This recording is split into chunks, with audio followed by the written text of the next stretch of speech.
राजेश कई महीनों के बाद अपने घर जा रहा था। स्टेशन पर पहुंचा तो एक सुंदर सी लड़की उसके पास आई और बोली, भाई सुबह से भूखी हूँ, थोड़े से पैसे दे दो। राजेश ने गौर से उसके चेहरे पर नजर डाली। वह बहुत ही सुंदर थी। उसे आश्चर्य हुआ कि इतनी सुंदर लड़की भी भीख मांग सकती है। फिर राजेश ने जेब में हाथ डाला। 4 महीनों के पगार उसके जेब में थी, जिसे उसने एक कपड़े में लपेट रखा था। उसने उसमें से 100 का नोट निकाला और उस लड़की को दे दिया। राजेश के हाथ में इतने सारे पैसे देखकर लड़की के मन में थोड़ा लालच आ गया। बोली, क्या आप मुझे थोड़े ज्यादा पैसे दे सकते हो? बहुत परेशानी में हूँ। यहाँ महानगर में कोई भी बिना स्वार्थ के हेल्प नहीं करना चाहता। अगर मेरा यकीन करो तो मैं वादा करती हूँ मैं आपके सारे पैसे एक दिन लौटा दूंगी। इतना सुनते ही राजेश ने बाकी के सारे पैसे वापस जेब में डाल लिए।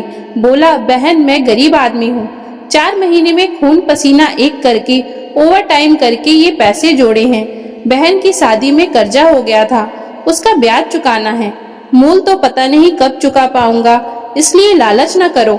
जो दे रहा हूँ उतना ले लो, इतने में भरपेट खाना तो खा ही लोगी। लड़की आंखों में आंसू भरकर बोली, आपकी कितनी बहन हैं? वह बोला, 3 बहनें हैं, एक की शादी हो गई है और 2 को अभी पढ़ा रहा हूँ। वह बोली, मुझे भी अपनी बहन बुला लो ना भाई, बहुत मुसीबत में हूँ। पैसे ना होने के कारण ठिकाना भी छीन गया। 5,000 दे दो और अपना एड्रेस दे दो। अगर जिंदा रही तो लौटाने जरूर आऊंगी, अगर नहीं आई तो समझना एक बहन कम हो गई। राजेश बहुत ही भावुक इंसान था। बहनों के लिए तो शेर जितना कलीजा रखता था। भरी आंखों से राजेश बोला, जब भाई बोला है तो शुभ शुभ बोलो बहन।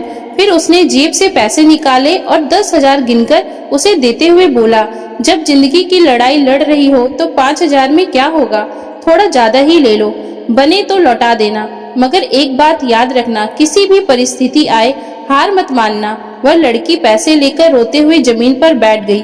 बोली, सर पर हाथ भी रख दो भाई, बहुत दिन हो गए, कोई अपना मिला ही नहीं। वो उसके सर पर हाथ रखते हुए बोला, भगवान तुझे इतना कामयाब करे कि एक दिन मैं गर्व से कहूँ वह मेरी बहन है। फिर उसने उस लड़की को अपना एड्रेस दिया और जाकर ट्रेन में बैठ गया। जेब पर हाथ डालकर देखा, वह अब कम फुली हुई थी। पहले उसमें 22,000 रुपए थे, मगर अब 12,000 ही बचे थे। ट्रेन की खिड़की से उसे पास में शिव मंदिर दिखाई दिया। वह दूर से ही हाथ जोड़कर बोला, बच्ची की रक्षा करना भोलेनाथ। जब वह घर पहुंचा तो पत्नी, बच्चे और दोनों बहनें उसका इंतजार कर रहे थे। कुछ खाने की चीजें और कपड़े लाया था, वो लेकर बहनें और बच्चे खुश हो गए। आखिर में उसने पैसे पत्नी के हाथ में रख दिए। पत्नी बोली, ये तो 12,000 रुपए ही है, आप तो बोल रहे थे 22,000 लेकर आ रहा हूँ। तब राजेश ने स्टेशन का पूरा वाकया उसे बता दिया। इतना सुनते ही पत्नी अपना सर पीटने लगी। बोली, हे भगवान, इतना मूर्ख इंसान मेरे पल्ले क्यों बांध दिया? अरे पागल आदमी, आजकल लोग इसी तरह ठगी करते हैं। राजेश दृढ़ता से बोला, वो ठग नहीं थी, इतना मूर्ख नहीं हूँ मैं, इंसानों को पहचानना आता है मुझे। वो एक मजबूर लड़की थी, इंसानियत के नाते मैंने उसकी मदद कर दी। पत्नी हाथों को नचाते हुए बोली, महामूर्ख हो आप। मान लिया वो ठग नहीं थी, मगर आप कौन से टाटा बिरला की औलाद हो? 150 की मदद कर देते, 10,000 रुपये लुटाने की क्या जरूरत थी? राजेश बोला, अगर उसकी जगह अपनी कम्मो होती तब क्या होता? तब क्या मैं अपनी बहन को यूं ही परेशान छोड़कर चला आता? पत्नी बोली, आपकी बहन एक शरीफ लड़की है, वह शहर में अकेले गुलछड़े उड़ाने क्यों जाती भला? अरे हम लोगों के लिए 10,000 रुपये बहुत ज्यादा हैं। 4 महीनों से अपनी बीवी बच्चों से दूर रहकर कितनी मुश्किल से कमाए थे, एक अनजान लड़की को खैरात में बांटकर आ गए। पत्नी काफी देर तक बड़बड़ाती रही। अब राजेश के पास कोई जवाब ही नहीं बचा था देने के लिए, इसलिए वो चुपचाप सुनता रहा। फिर धीरे धीरे वक्त गुजरने लगा।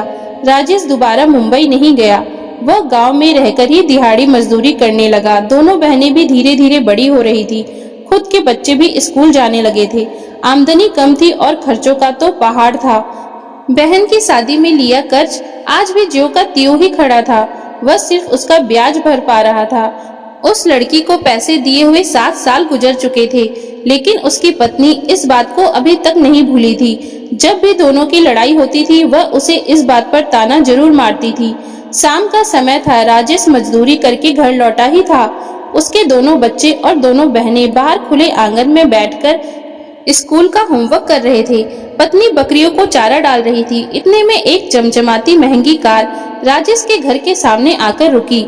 राजेश के घर में एक ही पक्का कमरा था। 3 कच्चे छप्पर के कमरे थे। वह पक्के कमरे के आगे खुले में बने चूल्हे पर चाय बना रहा था। राजेश ने देखा उस गाड़ी का ड्राइवर बच्चों से कुछ पूछ रहा था। बच्चों ने हाँ में सिर हिलाया तो ड्राइवर ने गाड़ी को घर के अंदर प्रवेश करा दिया। गाड़ी को अंदर आते देखकर राजेश जल्दी से खड़ा हो गया। गाड़ी घर के बीचों बीच आकर आंगन में रुकी। पहले उसमें से ड्राइवर उतरा, फिर एक मजबूत सा आदमी उतरा। उसके बाद पीछे से उसमें से एक सुंदर सी लड़की उतरी। लड़की को देखकर कम्मो बोल पड़ी, अरे ये तो सीरियल की हीरोइन काजल है। कम्मो कॉलेज में पढ़ती थी। घर में तो टीवी नहीं था, मगर वह सहेली के घर कभी कभार टेलीविजन देख लेती थी। टेलीविजन की नायिका को अपने घर में देखकर कम्मो तो जैसे काठ बन गई थी।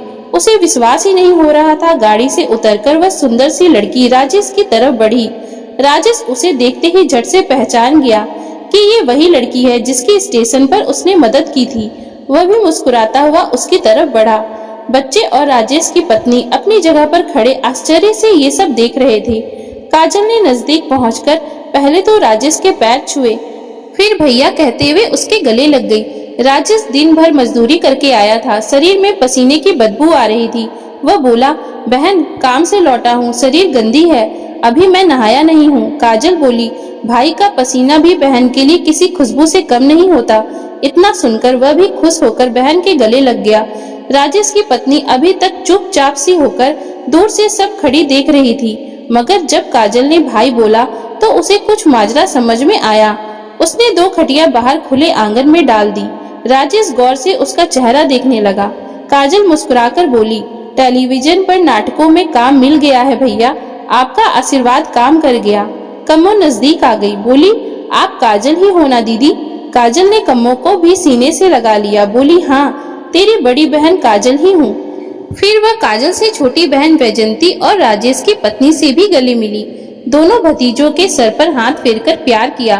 फिर ड्राइवर और बॉडीगार्ड से बोली, तुम दोनों जाओ, मैं रात में भाई के घर रुकूंगी। हाईवे पर किसी होटल में रुक जाना, जब बुलाना होगा तब सुबह मैं तुम्हें फोन कर दूंगी। वे दोनों गाड़ी लेकर चले गए। रात में वह राजेश के घर में रुकी। सबके लिए लाए गिफ्ट और कपड़े उन्हें दिए। उसने सबको ये बताया कि वह दुनिया में अकेली है। बचपन में माँ गुजर गई थी, फिर पिता ने दूसरी शादी कर ली। सौतेले भाई बहनों और सौतेली मासी उसकी नहीं बनी। पिता को भी उसकी परवाह नहीं थी। नीरस और एकांत जिंदगी ने उसे एक्टिंग करना सिखा दिया था। इस कारण वह मुंबई चली आई। मुंबई में एक समय ऐसा आया जब उसे लगा कि वह टूट गई है, हार गई है, क्योंकि उसके पास खाने को भी पैसे नहीं बचे थे। तब उसे राजेश मिला। बुरे वक्त में मदद करके उसे टूटकर बिखरने से बचा लिया। वह आज जो भी है राजेश भाई की बदौलत है।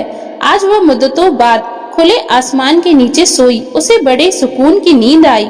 राजेश के परिवार को लगा ही नहीं वह पराई है। सुबह वह राजेश से बोली, इस सूटकेस में कुछ पैसे हैं, रख लेना, उनसे अच्छे मकान बना लेना, बच्चों को अच्छी स्कूल में एडमिशन दिला देना। आज से बच्चों की पढ़ाई और उनकी शादी का जिम्मा मेरा है, मैं आती रहूंगी। राजेश बोला, हमारे घर में बहन बेटी से कुछ लिया नहीं जाता, इसलिए मुझ पर पाप मत चढ़ाओ बहन, मैं ये पैसे तुमसे नहीं ले सकता। वह रोते हुए बोली, ऐसा कहकर मुझे पराया मत करो भैया, अगर बहन से कुछ लेने से पाप लगता है तो मुझे अपना छोटा भाई मान लो, मगर मना मत करो। ये समझ लो मैं अपनी छोटी बहनों और भतीजों के लिए कर रही हूँ। इससे मुझे बहुत सुकून मिलेगा, मुझसे ये सुख मत छीनो। राजेश की पत्नी जो रात से चुप सी थी, वह बोली, दीदी मुझे माफ कर दो, मैंने आपके बारे में बहुत बुरा सोचा था कि आप हम गरीबों के 10,000 रुपए खा गई। काजल बोली, इसमें आपकी कोई गलती नहीं है भाभी, मैं समझती हूँ आप लोगों के लिए उस वक्त वे पैसे बहुत महत्व रखते थे। ये तो राजेश भाई की दरिया दिली थी जो एक अनजान लड़की को अपनी महीनों की कमाई पगार थमा दी। ऐसे लोग दुनिया में बहुत कम हैं। आपका पति करोड़ों में एक है। मेरे लिए वे पैसे किसी संजीवनी से कम नहीं थे। उन्हीं की बदौलत मेरी जिंदगी बदल गई। आज मुझ पर और मेरी सफलता पर आप लोगों का भी पूरा हक है, इसलिए दिल में किसी तरह का बोझ मत रखना भाभी। पैसे लेना राजेश को अच्छा नहीं लग रहा था, इसलिए वह दूर जाकर बैठ गया। काजल उसके पास पहुंची और बोली, तो क्या आपने मुझे अपना मानने से इनकार कर दिया है भैया? राजेश भरी आंखों से उसकी तरफ देखते हुए बोला, मैंने ऐसा कब कहा? वह रोते हुए बोली, आप तो इतने से पैसे लेने से इनकार कर रहे हो। मैंने तो आपके लिए बहुत से सपने देख रखे हैं। सोचा था बहुत पैसे कमा लूंगी, तब मुंबई में आप लोगों के लिए एक घर खरीदूंगी, फिर आप सबको वहां बुला लूंगी। मगर आपने तो अभी से मेरा दिल तोड़ दिया। अनाथ हूँ, सोचा था एक परिवार मिल गया है, पर आप तो मुझे अपनाने से ही मना कर रहे हैं ना। राजेश बोला, खुददारी ऐसा करने नहीं दे रही। जिंदगी में रूखा सूखा खा लिया, मगर किसी के सामने हाथ नहीं फैलाया बहन। गाड़ी आ चुकी थी। काजल बोली, एक बार उस वक्त को याद करो जब आप मुझे पैसे दे रहे थे और मैं ले रही थी। भाई बोलकर लिए थे, वरना खुददारी तो मुझ में भी बहुत है। इतने बड़े शहर में आपके आगे ही हाथ फैलाया था। कोई तो रिश्ता होगा हमारा। मुझे लगा आप मेरे सगे भाई ही हो। फिर वह गाड़ी की तरफ बढ़ती हुई बोली, ऐसा व्यवहार करोगे तो मैं यहाँ फिर कभी नहीं आऊंगी, राखी पर भी नहीं। राजेश खड़ा होते हुए बोला, ले रहा हूँ, यूं उठ कर मत जाना। इतना सुनते ही वह किसी बच्चे की तरह दौड़कर भाई के गले लग गई। बोली, आज से माँ बाप भाई आप ही हो। जो भी हो आप लोगों के लिए ही करूंगी, मना मत करना, वरना मुझे खो दोगे। और फिर वह नम आंखों से सबके गले मिलकर विदा हुई। पीछे से राजेश की पत्नी ने बैग को चेक किया तो उसमें 500 की नोटों की गड्डियां थी।